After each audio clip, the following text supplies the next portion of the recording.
Thank you for coming. I'm Jim Garrison. I'm the director of the Washington office of the New Paradigm Institute. This press event immediately following the hearing we all participated in is being jointly sponsored by MUFON, the Mutual UFO Network, and the New Paradigm Institute. We're also supported by other partners and organizations around the world that have been coming together to support the single most important mission of our time: for the governments to disclose the information that we, the public, already know, that there is zero doubt that we are not alone. That came through in the hearings. It's coming out in all kinds of places around the United States and around the world. And so MUFON and New Paradigm Institute are in the process of forming a strategic alliance to bring people together as we seek to build a global coalition and a global movement around disclosure. So what we're going to do today is just hear from some of the figures that we all know and love as have been working tirelessly in the disclosure movement over the last several decades. And then we will open it up to any questions that any of you might have. We're going to start with Danny Sheehan, who's the founder and president and general counsel of the New Paradigm Institute. And then I'll introduce the other speakers after the last one finishes. Danny? Great. Here, let me get you the mic on it, Danny. I'll take the fuzzy. One fuzzy. I get the fuzzy mic. Okay, so you've for what you could hear of the actual questions and testimony there, which was a little muffled sometime and a little hurried to sort of get through the thing. The key takeaways is you heard Lou Elizondo state that he, as the longtime director of the top secret program inside the Pentagon to investigate the UFO issue, had come to the conclusion that it was clear that the evidence showed that we are not alone in the cosmos. And you heard him talking about the biologics, the biological evidence. You heard the inquiries coming to him. What does that mean? Does that mean bodies? What does that mean? And you heard half a dozen of the members of Congress asking kind of more probing questions. If you were allowed to get into a skiff with me, could you tell me more about the bodies? And he said, I'm not authorized to tell you that. What he's suggesting is that even in a skiff, he's not authorized to tell them this, because the clearances that they have as members of Congress are not the kind of clearances that they need to have in order to be told about this program, because this program has gained an additional classification. And that's what you were getting the signals about. You could hear that. There were at least 8 or 10 times, if you were counting like I was counting, there were 8 or 10 times when it was said, I can't talk about this in public. Okay? But when you saw them pressed with the question is, if we got you into a skiff, could you tell me the following? At which point the language changed into, I'm not authorized to tell you that, or that would not be up to me to tell you that information.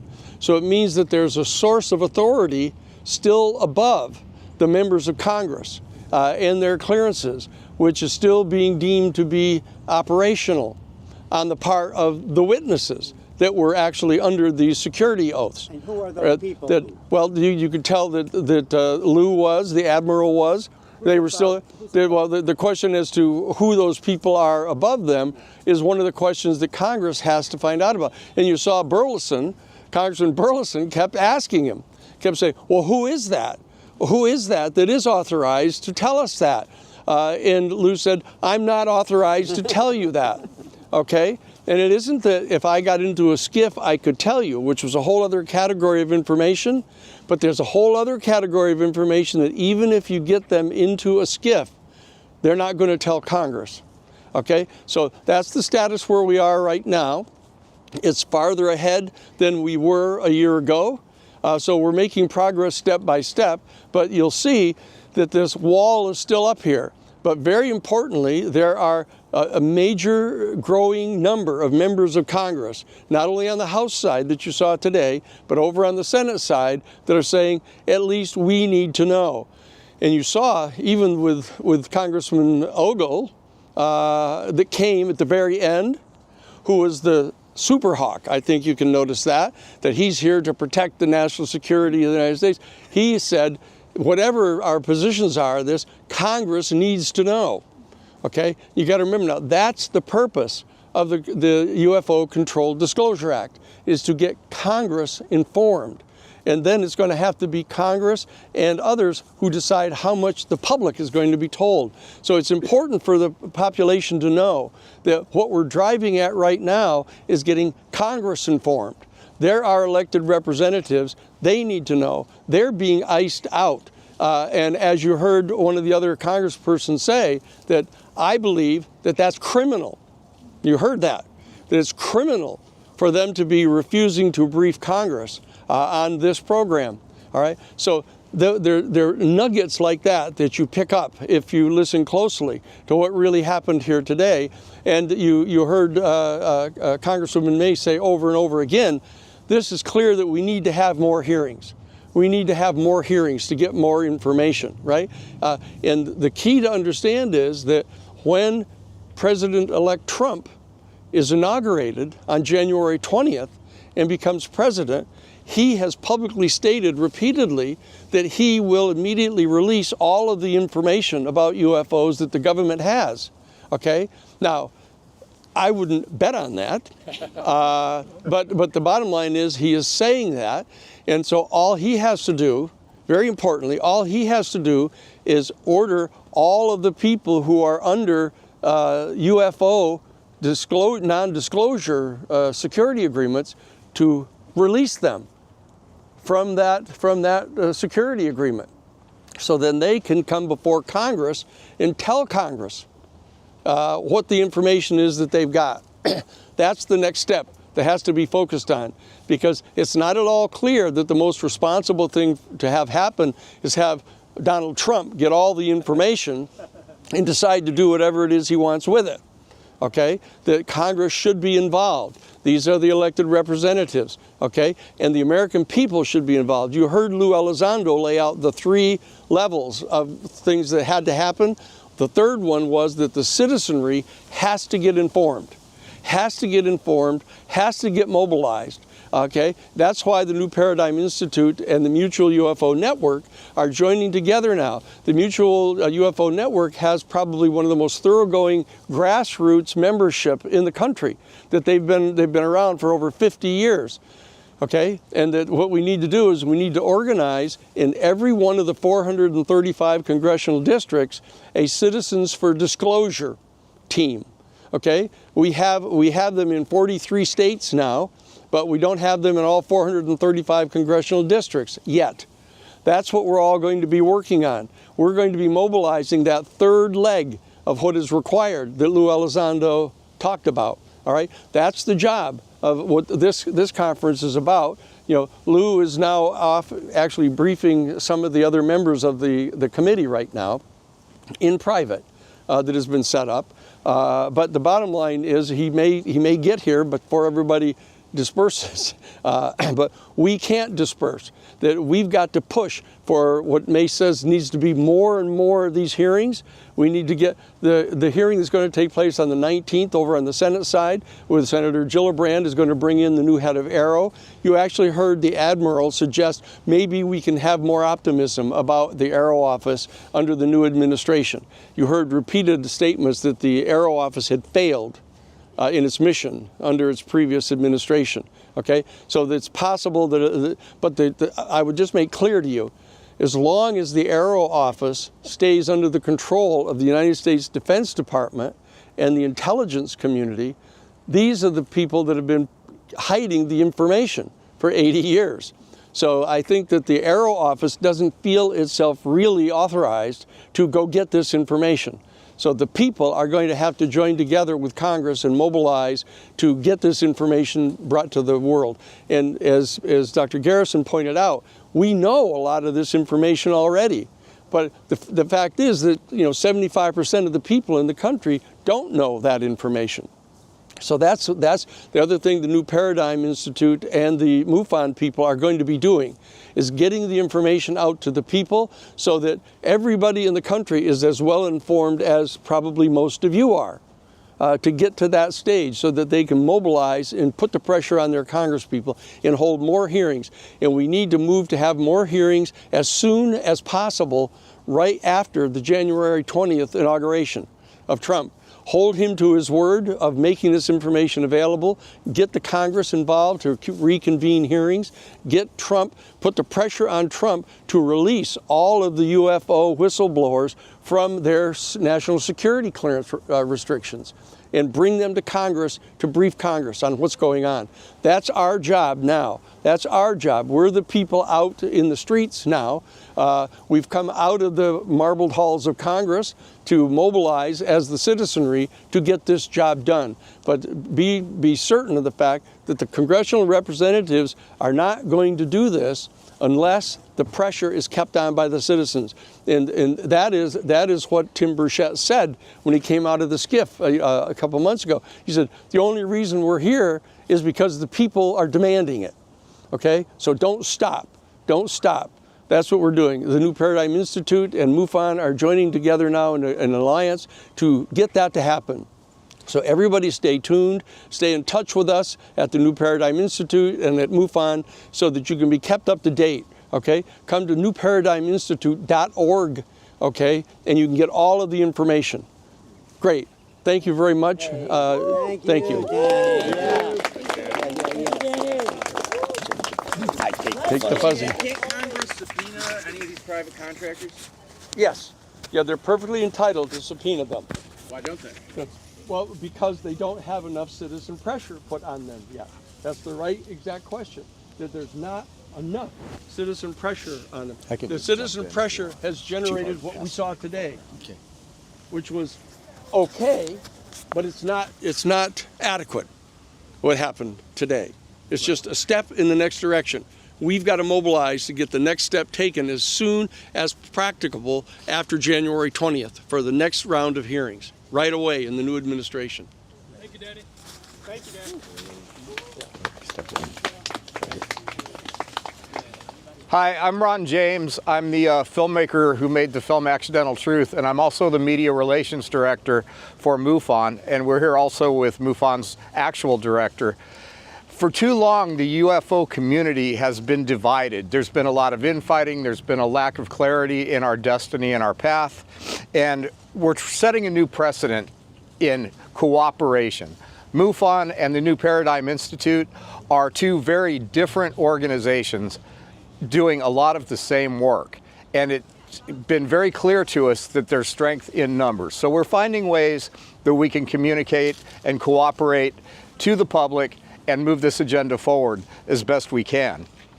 What we witnessed today in these hearings was what I believe is part of an organized rollout that is being determined by people we'll never meet, information being delivered in such a way that we're getting fed what we're getting fed. And there's very, very little that any of us can do to change this narrative that is coming through us officially. And as much as I love and respect the people that were witnesses and that have come forward, they are harnessed and chained by their chain of command.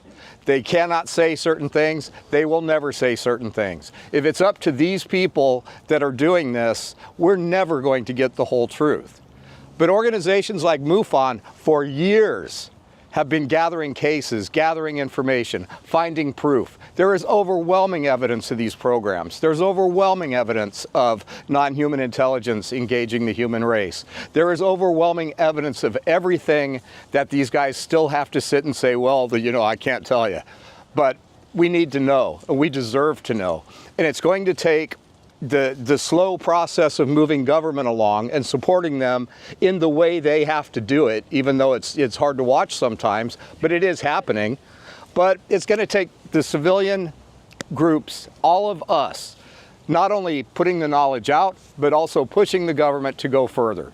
And so the truth, anybody really that wants to get a handle on what's going on with this, the fact that there's been non-human intelligence engaging us for the entire time we've existed on this planet, and that it's been covered up by every governing body over humanity from the beginning of recorded history until now, and it's still being covered up. But this fact, anybody that wants to go out and do the research can gain access to the information, because there's always been people leaking stuff and mixing it in with disinformation. But the truth is something that is easy to acquire if you take the time. But then we have to share it with the public. And so MUFON at the Mutual UFO Network since 1955, we have done this work. We've compiled over 155,000 case reports. We have 7,000 members, including active field investigators all over the world who right now are investigating UFO reports. We have state directors, we have chapters, and with New Paradigm's goal to increase public awareness and bring together community around this topic. Because let's face it, when the non-human intelligence reality sinks in, people are going to be like, whoa, who do I call? And we want to be those people. Form that community around this new knowledge and help humanity to adapt to the new reality. Somebody has to do this. And so it might as well be us, it might as well be you, it might as well be me, it might as well be MUFON, might as well be New Paradigm, might as well be Steve Bassett, who's been doing this forever. And so, you know, forever. Steve got me into this field. So at any rate, this alliance and this intention to move forward in a cooperative manner is unprecedented. And to say a little bit more about MUFON, I'd like to introduce you to Dave McDonald, who is MUFON's director. Dave? I'm giving you the honorary fuzzy. Thank you. I am Dave MacDonald and the executive director of MUFON. I can only mirror what you've heard already. MUFON's been around 55 years, I think 1969, and it became because the Air Force shut down Project Blue Book. So there was no place for people to file their reports. The Air Force actually came to MUFON, said, here's the forms. Here's a 12-step investigation procedure from the FBI. Go get them. And we have for all these years. Today we have the largest UFO database on the planet, 1.2 million pieces of evidence. And to coin a phrase from one of my predecessors, quite famous, he said, the evidence is embarrassingly abundant. We have in our files medical reports signed off by the doctors who examined the bodies. These things go back quite a few years. Some of them weren't even living things. There's several of them that were androids. Think of Data on Star Trek. We have the evidence, we have the drawings, we have sketches. It's just so overwhelming, it's hard for people to say, now we're the only ones. You know, if we're the best that the Creator could do, we should look for another Creator. That's what one of the congressmen told me, and I'm still laughing about it. So anyway, we're here today to stand in lockstep with groups with similar motives. We want to knock through this disclosure. It's got to come out. I'm one of those guys, I don't necessarily want to know everything the government knows. We may not need to. There are security issues in place, but for something as monumental as the possibility of life besides us, come on guys, it's time to let the world know. So that's my story. I'm sticking to it. Thanks, Dave. Thank you all for being here. A lot of great work, man. And keep looking up. Are you gonna? Yeah. And now I'd like to introduce Steve Bassett of the Paradigm Research Institute and Hollywood Disclosure Alliance, which are other organizations with which we're working. And I just want to pay a special tribute to Steve, who's been here in Washington as the first ever lobbyist on these matters, who's been as tireless as anyone I know on this domain. Haven't actually achieved institute status yet. I'm just Paradigm Research Group. But I just converted to a 501c3 nonprofit think tank education, and the website's going to reflect that very soon. First of all, as a registered lobbyist, I want to say that I have a new project. I'm going to lobby the Congress to train their members how to speak into the microphones, okay? That's the least I can do for you. Okay, now there's two takeaways that I want to mention, and I'm going to turn this to the next speaker. Maybe one of the most important things is this. You may have picked up on it. It also happened in the hearing a year ago. Several of the members made a very concerted effort to point out how nonpartisan this issue is. All right? They don't need to do that. You don't see that in other hearings. Why are they doing that? Because they have figured out, and I know this for a fact, that this issue, which is the most nonpartisan issue on the planet, is maybe the pathway for them to work together again. And they are doing that. We are seeing it. You just do not detect almost any partisanship in this. And I got to tell you, most of the members of these houses, the Senate and the House rather, most of them really don't want to continue this way. They don't want to be in an endless death match, all right? They'd like to be able to work together, but they're kind of held out. This may be the pathway there. So that's one thing I want to point out.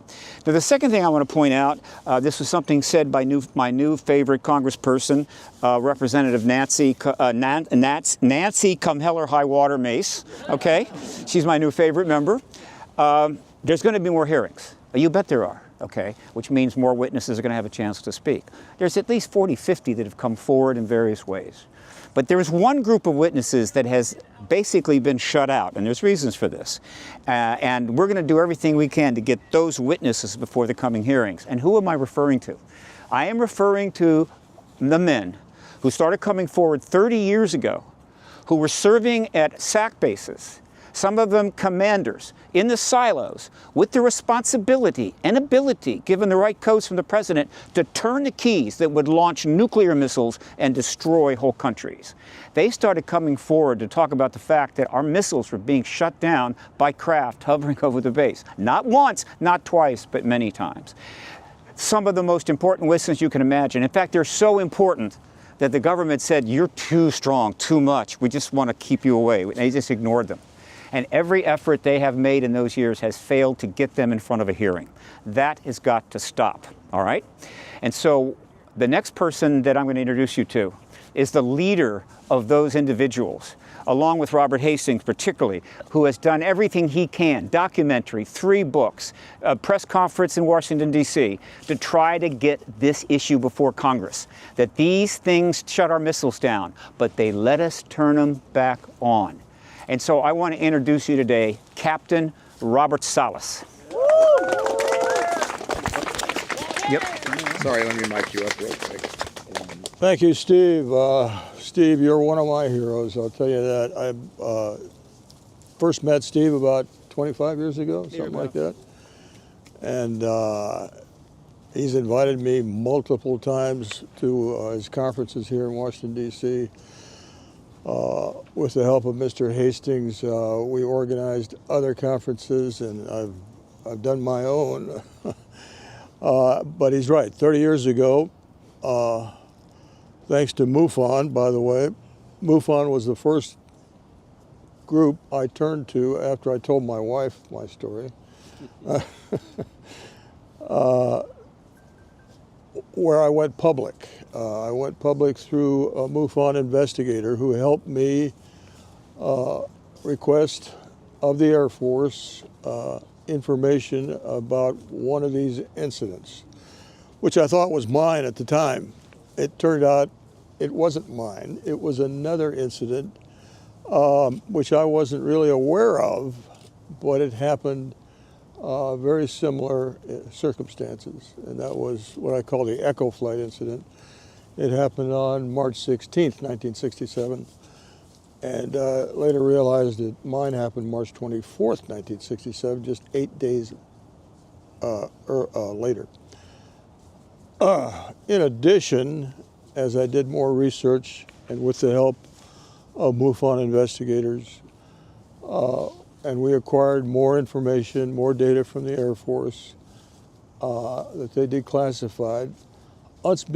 unbeknownst to them that this was about UFOs, because when we submitted the FOIA request, we said nothing about UFOs. But they started sending us documentation after they declassified that first incident.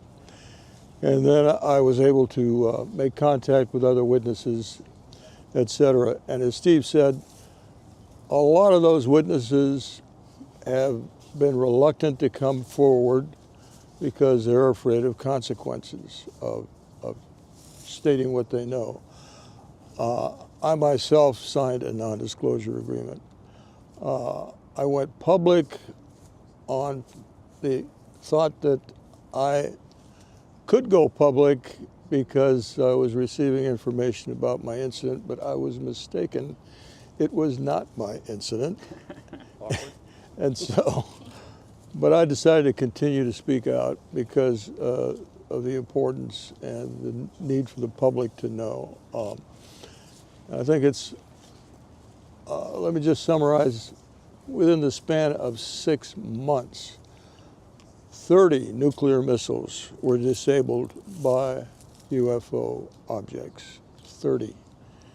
And not enough has been made of this publicly. I haven't seen this as a headline in any report.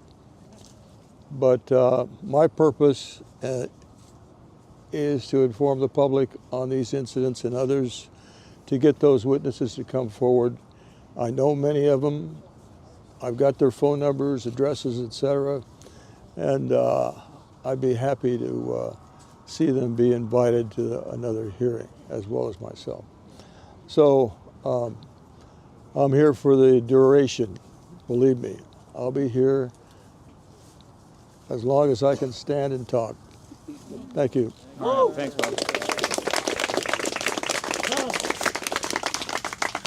When the UFO turned off the nuclear weapons that you were managing, what was going through your head? What kind of message does that send the human race? Well, that's 2 questions. My initial thought is that we were under some sort of an attack because of the reaction of the security guards upstairs. We had about 6 guards upstairs, all pointing their weapon at this object as it hovered over our facility. And the man in charge upstairs, the main security guard, was going nuts. He was shouting into the phone and very frightened. I was certain we were under some sort of an attack. However, after researching the subject for, like I say, almost 30 years, I've come to the conclusion, because there have been so many, and not only in our country, but in other countries, of these types of incidents, I think this was more of a message from, let's just say it, extraterrestrial entities or non-human intelligence, that we are being very, very foolish in holding these weapons of massive, massive destruction, and possibly would engage in using them again, which would simply destroy every living thing on Earth. And as you see, the threats of nuclear war, even today, are still with us. We shouldn't have to live under that kind of a threat.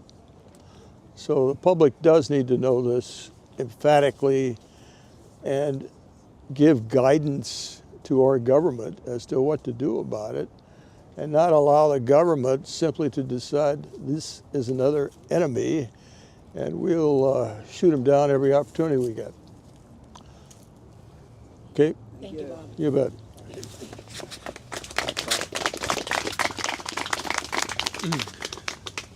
I just want to make a comment to underscore what Bob just said in the following way. Robert Oppenheimer reported that when the Trinity test site happened, he saw orbs in the sky, and that the UFO phenomenon really was ignited there in New Mexico. That's right. And people from all over the world that have reported some kind of intelligible communication with the extraterrestrials, with the non-human intelligences, almost universally report that they've been warning us that the development of nuclear weapons technology is a danger to ourselves, it's a danger to the larger planetary ecosystem, and it's destabilizing the harmony, at least of our quadrant of the galaxy. And I think it's worth noting that according to the Bulletin of Atomic Scientists, the atomic clock started back in the late 40s and early 50s by Einstein and Bertrand Russell and others who were concerned about the prospect of nuclear war. We are now at 90 seconds to midnight.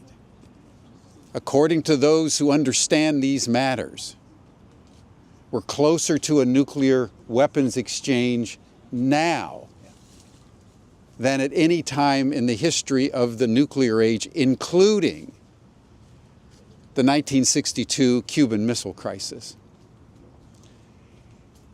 It should be of no surprise, therefore, that the frequency of UFO sightings, and one of the comments made in the hearing that they seem to be getting bolder. This isn't a coincidence.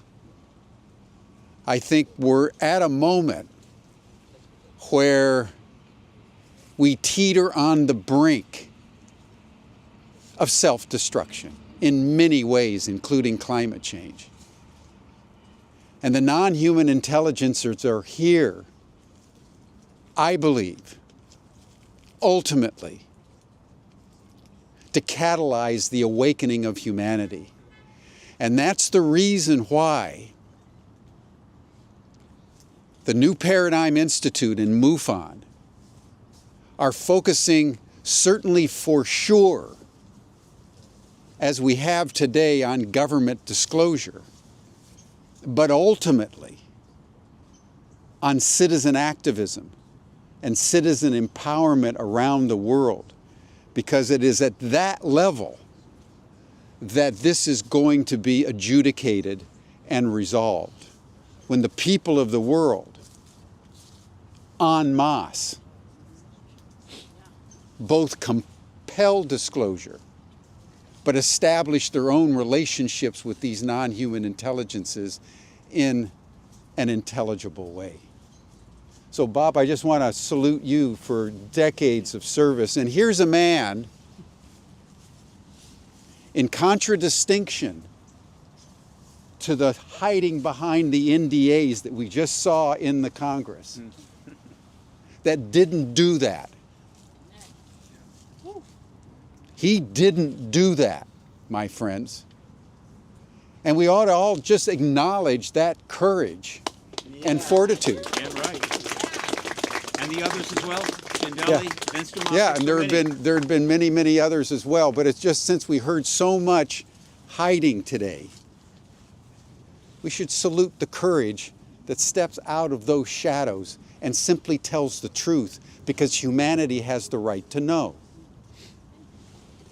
I'd like to now introduce our final speaker, Julia Mossbridge, who's been dealing in the area of the paraphenomenal and consciousness.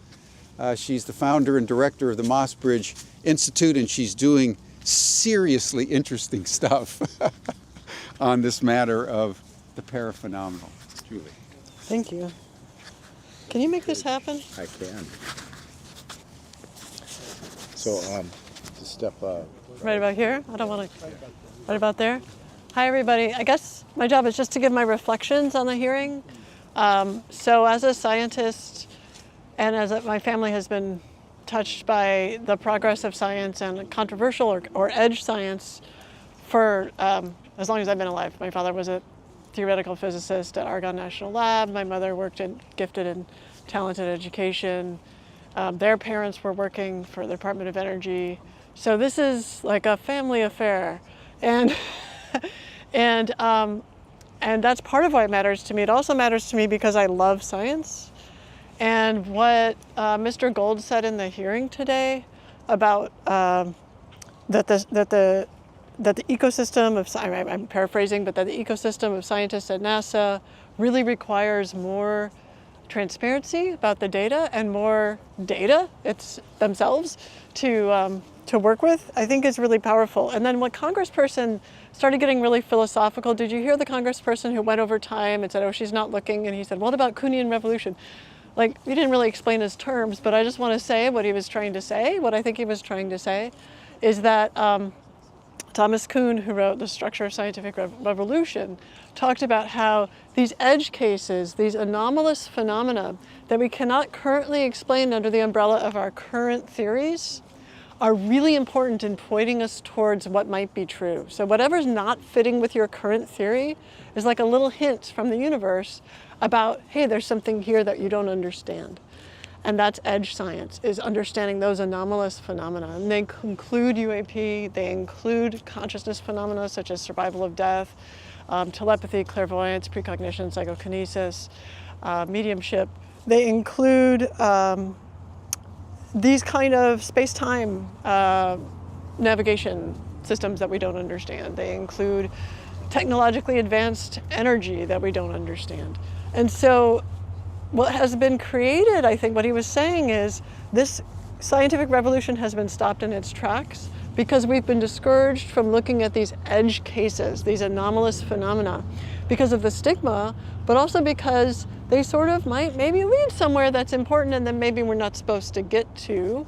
And it has created this ecosystem that's split. So you have the ecosystem on the one hand of the scientists at national labs who are working in this very rarefied space that have access to this information, and an ecosystem on the other hand at regular academic institutions and at several companies that don't know that information and have been taught that in fact that information is a mark of someone being crazy or a mark of someone being after something, some kind of an agenda. In other words, they've been taught to shame and blame anyone who works with that information. So it's a cultural thing that you're taught in graduate school explicitly to have a knee-jerk reaction to those kind of things at all the tier 1 research institutions that get millions of dollars of federal funding.